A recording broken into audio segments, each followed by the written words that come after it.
Em 1997, um cara chamado Masashi Kishimoto criou um personagem que é pouco conhecido hoje em dia, chamado de Naruto Uzumaki. Acho que todo mundo conhece o Naruto, né? O moleque sozinho, sem família, sem amigos, sem bicho de estimação, sem comida, sem casa, sem nada. Não tinha porra nenhuma, não tinha nada. Criou pra fuder o moleque. E o Kishimoto deixou o Naruto como esse moleque sofrido que tem tudo e todos contra ele pra usar um argumento fácil de que essa rejeição toda ia virar força. Todo mundo me odeia, então eu vou pegar esse ódio, vou fazer virar força, vou fazer virar motivação, essas coisas. Ele pautou todo o anime de Naruto, né, o mangá, era mangá antes de virar anime, com a ideia de que ser rejeitado, não ser talentoso, né, não ter nascido com talento fazia com que você se tornasse uma pessoa forte, te dava motivação pra crescer na vida. E era sobre isso a história. Aí no final do mangá, ele era o escolhido e era a reencarnação do Filho de Deus. Mas foi por acaso, tá bom? Não contente, ele aplicou isso pros vilões também. Porque no começo eram pessoas malvadas. E no final Naruto abraçava eles e perdoava. Porque ele é o Jesus Cristo dos animes. Mas calma, tudo isso tem um nome técnico, tá? Quando a gente vai falar de teoria narrativa. É uma coisa chamada erro. Não sei se vocês conhecem. Ah, mas por que você tá falando de Naruto? É um vídeo sobre The Boys. Sim, porque The Boys faz exatamente isso. Só que com um orçamento bilionário da Amazon. Obrigado, Jeff Bezos. Bom, The Boys chegou em 2019 com uma proposta simples, né? Mas foi muito boa, foi bem cirúrgica porque ela veio numa época ótima. E se os heróis fossem uma multinacional bilionária? E se o Capitão América fosse um super-herói super vaidoso, mimado, com advogados muito caros e muito bons? Não tem nenhuma relação com a política brasileira. Assim, piada, faz o L. Era basicamente a corporação de Chomsky, só que com pessoas explodindo. E morrendo, e sendo despedaçadas, e usando drogas, e fazendo coisas erradas com frases de efeito super legais. Que série Ed? Mas tá, falando um pouquinho sério, esse tema foi um acerto enorme, porque ele veio numa época em que os super-heróis estavam em alta, né? A Marvel fez uma sequência de acertos muito boa com os filmes dos Vingadores e adjacentes, alguns que a gente não lembra o nome. E todo aquele conceito dos heróis deturpados veio com uma contrapartida dessa relação, principalmente do que a Marvel trouxe. A gente teve Invencível, Home Bright, eu não lembro o nome daquele moleque que ninguém lembra, né? Teve Injustice, né, que é um pouco mais antigo, mas também tá nessa leva aí, de querer corromper os conceitos de super-heróis, e se eles perdessem o controle, se eles começassem a matar, e zaz. Mas The Boys seguiu por um caminho diferente. Ela não quis apelar pra ideia de que os heróis eram corrompidos, mas ela seguiu por um caminho mais de que a corporação que existia por trás que era errada, eles eram só um produto fruto disso. Tá pegando feeling aí? O Homelander, né, o nosso patriota... Esse é o nome dele nos quadrinhos. Não era só bizarramente assustador porque ele tinha laser no olho. Ele também voava e era super forte e era irresistível. Não, porque ele é bonito, eu queria falar indestrutível. Foi uma piada que eu fiz sem querer, foi boa essa. Talvez ele seja um pouco assustador sim, por causa de tudo isso, por ele ser descontrolado. Mas o foco não é esse. O que era assustador por trás do Homelander era o fato dele ser impune. Ele podia fazer o que ele quisesse, mesmo tendo todas essas características, e nada ia acontecer. Igual aos políticos do nosso país. Só que aí veio a última temporada e decidiu que ele podia pagar pelos crimes dele. Do nada. Só um pouquinho. Existe um conceito em roteiro chamado personagem de tese. É um personagem que existe só pra provar algum argumento. O Walter White, por exemplo, ele vem pra provar que o ego destrói tudo. Era um maluco que tava morrendo, queria deixar um dinheiro pra família e preferiu seguir o caminho das drogas, em vez de fazer curso e vender na internet. Anunciar a casa de aposta talvez, ou mais fácil, uma dancinha pro TikTok. Quem não consegue fazer uma dancinha pro TikTok hoje em dia? Eu consigo? O Tony Soprano prova que charme não é igual a caráter. Mesmo ele sendo um homem bem charmoso, isso não diz muita coisa sobre o tipo de homem que ele é. O Patrick Bateman, né, que é o herói dos Chads, Sigmas e Alphas, vem pra provar pra gente que...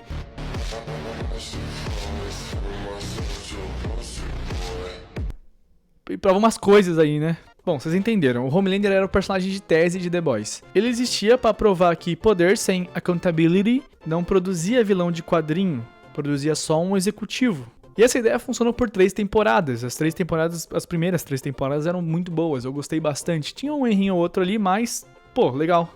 Achei legal. Toda vez que alguém tentava humanizar ele, a série mostrava que isso era uma coisa falsa. Que era só uma performance, que debaixo dessa performance tinha mais performance, e mais performance, e mais performance. Aí chegou a 4ª temporada, e os roteiristas da Amazon tiveram uma brilhante ideia. E se ele tiver traumas de infância? Sim, o mesmo cara que matou uma multidão por prazer, né? Ele ficava um pouquinho excitado fazendo isso. Que disparou um monte de laser em manifestante. Ah, mas foi na mente dele. Será? Que faz várias coisas absurdas que eu não vou citar aqui porque eu não quero que meu vídeo seja desmonetizado.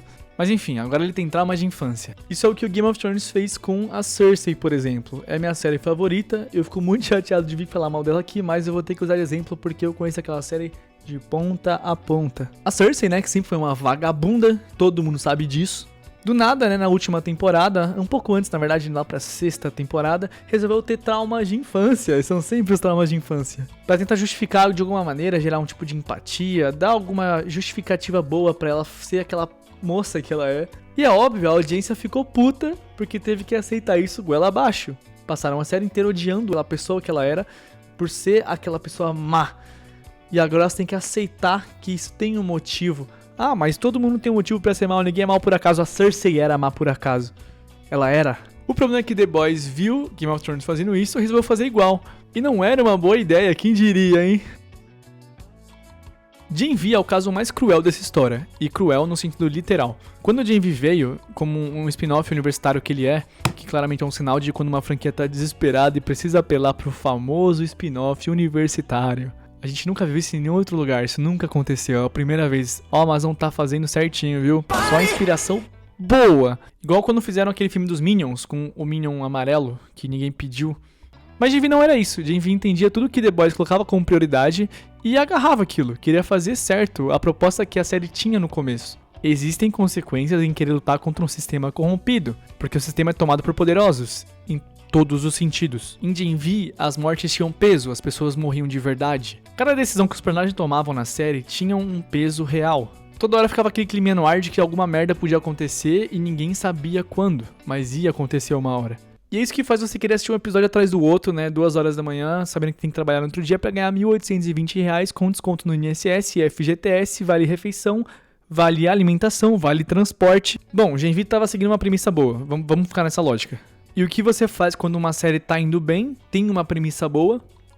Você cancela ela. Obrigado, Amazon Prime. A justificativa oficial deles foi decisões de programação. Que basicamente é como os corporativos dizem, não sei bem o que aconteceu, mas não foi culpa nossa. E a Amazon deixou um sinal muito claro quando cancelou Gen-V, que foi o problema não é o roteiro. O problema é o rumo que a gente quer pra nossa história. Deixou um sinal claro de que o problema não era a qualidade da série em si, a qualidade do roteiro, da filmagem, mas sim única e exclusivamente métricas de engajamento. Pra quem é criador de conteúdo sabe muito bem do que eu tô falando. Gen-V, obviamente, tinha uma audiência bem menor que The Boys, até porque era um spin-off, os personagens eram novos, eles só tinham referências da série. Mas em contrapartida tinha uma retenção altíssima e uma crítica excelente, ou seja, quem assistia a série ficava.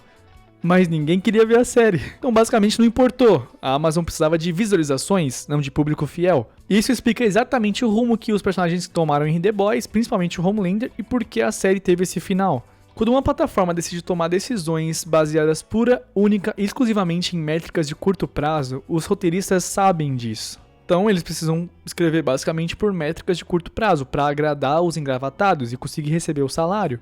Caramba, Pedro, como é que você sabe disso? Você trabalha na Amazon?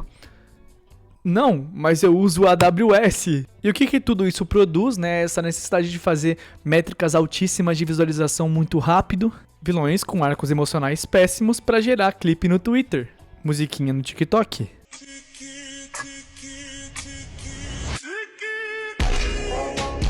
Isso aconteceu também com o final de Isso, você sabe o que eu tô falando. E sabe o que é engraçado dessa história? Vai ter um spin-off novo chegando. E isso é interessante de um certo modo, porque na verdade não tem nada de interessante, vai ser uma bosta. Ah, mas o Jensen Ackles. Ah, mas é o pai do Homelander. Ah, mas ele é fodão. Ele come todas as mulheres. Existe uma lei não escrita no mundo das séries que eu chamo de Lei de Dairy Queen. Quando você vai no Dairy Queen e o sorvete tá ruim, você não vai pedir outro sorvete. Você vai embora. Talvez você nunca volte, talvez você fale para seus amigos não irem lá. Agora, o que você não vai fazer é pedir um sorvete de outro sabor, porque o estabelecimento é ruim, não é a massa. Entendeu o que eu tô falando? O Jeff Bezos tá te oferecendo um sorvete de outro sabor com esse spin-off novo. E sinceramente, pra quem for assistir essa série aí, boa sorte, tá? Aproveitem bastante, depois me contem como foi. Eu não vou perder meu tempo vendo isso. Tá, mas resumo da conversa. Falei e não falei nada até agora. O final de The Boys não é ruim, porque ele foi executado porcamente de termos técnicos. Ele é bem feito, é bem gravado, é bem coreografado. Ele só é ruim porque ele é desonesto com a premissa que eles tinham no começo. Existe um outro conceito de roteiro chamado contrato narrativo. É um acordo que a gente faz, eu e você que está assistindo, a gente também tem um contrato narrativo. É um acordo implícito entre a história, eu, e vocês, quem assiste. E The Boys fez um contrato narrativo no primeiro episódio. Não existe saída fácil para nós, meros humanos mortais, no meio de supers controlados por organizações muito ricas, como a VOT. Mas no final quebra esse contrato que a série fez com a gente. E não é nenhuma coisa dramática, nenhuma coisa tão óbvia assim. Ele só foi rompendo com isso de pouco em pouco até que o final deixou isso escancarado. Os roteiristas sabiam que eles estavam traindo tudo que eles bolaram no começo, mas tiveram que dar uma escamada, né? Fingir que ninguém ia perceber o que estava acontecendo. Mas eu percebi. The Boys, eu sou o seu maior inimigo. Agora vamos pegar alguns outros finais de série. Quando o Sopranos terminou com a tela preta, metade da audiência ficou puta. The Shield terminou destruindo completamente o protagonista sem redenção nenhuma e que se foda. Breaking Bad, todo mundo sabe, terminou matando o personagem principal, Walter White. E o que esses três finais que eu citei têm em comum? Eles são o que The Boys devia ter sido, que é ser corajosos. Resumo da conversa, The Boys não teve coragem de fazer um final decente. E isso dói mais do que qualquer final ruim poderia doer, porque ele não foi só ruim por falta de competência dos roteiristas. Ele foi ruim por ganância corporativa.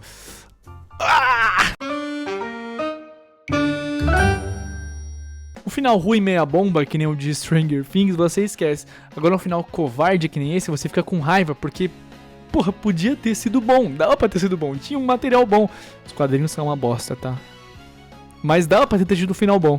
E o foda é que The Boys foi genuinamente importante. A gente tava no momento em que a Marvel só tava entregando aqueles heróis bonitinhos, né, com armadura, com efeitos especiais muito fodas, e arco de redenção de 12 minutos, e histórias muito simples, sendo que os quadrinhos eram muito bons, tá? Eles tinham uma base muito boa pra fazer histórias realmente boas. The Boys veio e, como eu já falei, disse, o problema não é o vilão, o problema é o cara engravatado. Essa era a série. Gen.V tentou levar isso adiante. Toma, cancelamento. Vai ter um spin-off novo que quer continuar o legado. Provavelmente vai ser cancelado também. Mas vocês entenderam tudo que eu quis dizer. Se você chegou até aqui, você provavelmente deve ter uma opinião sobre o final. Pode não ser a mesma que a minha. Então comenta aí o que você acha. Não porque reclamar vai mudar alguma coisa, mas porque a gente não pode fazer mais nada que não seja reclamar. Mas é isso. Espero que as séries melhorem os finais de agora em diante, tá? Porque... não é legal ficar dropando toda hora, sabe? Você perde um tempo precioso ali que você podia estar assistindo um animezinho ali, um shonenzinho, papum, mas não. Por que eu vou dar chance para a empresa multibilionária americana?